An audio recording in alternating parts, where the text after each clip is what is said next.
Арнама қош келдіңіз. Ұнаса лайк басып, тіркеліп кетуді ұмытпаңыз. Бұл не, демалу ма әлде қашу ма? Аружан 11-ші сыныпта оқиды. Соңғы айларда оның өмірі қатты өзгеріп кеткендей болды. Таңертең мектеп, түсте қосымша сабақтар, кешке тестке дайындық. Оның үстіне ата-анасының үміті, мұғалімдердің қысымы, бәрі жиналып, ішіне сыймай кетті. Бір күні сенбіде ол бүгін демаламын деп шешті. Таңғы 9-да оянды, бірақ орнынан тұрмады. Телефонын алып TikTok қарай бастады. Бір видео, екінші видео, уақыттың қалай өткенін байқамай қалды. Түскі асқа да тұрғысы келмеді. Кейін тұрам деді, бірақ кейін де тұрмады. Кеш болды, күн батты, бөлме қараңғыланды.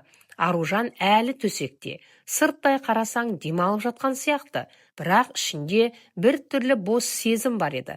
Мен ештеңе істемедім, бірақ неге шаршадым деген ой мазалады.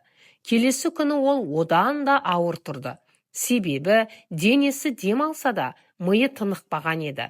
Бұл не болды сонда? Соңғы кезде TikTokта бір жаңа тренд жиі айтылып жүр. Бедроттинг.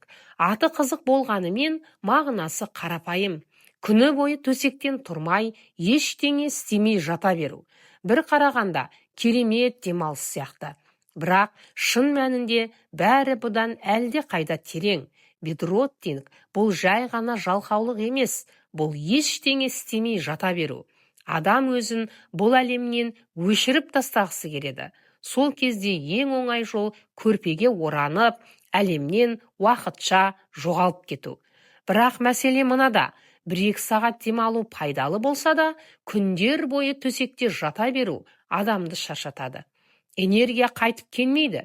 Керісінше адам өзін одан сайын әлсіз сезінеді. Ми тынығып жатырмын деп ойлағанымен, шын мәнінде қозғалыс пен әрекеттің жетіспеуі күйді одан сайын ауырлатады. Сонда не істеу керек? Бедроттингті толық жаман деп айтуға болмайды. Кейде расымен де пауза керек. Бірақ маңыздысы шекара қою. Мысалы, мен 1 сағат демаламын, сосын міндетті түрде тұрамын.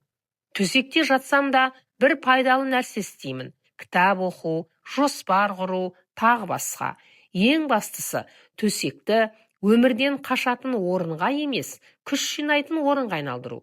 Өйткені өмір көрпенің астында емес, дәл сол көрпеден тұрған сәттен басталады.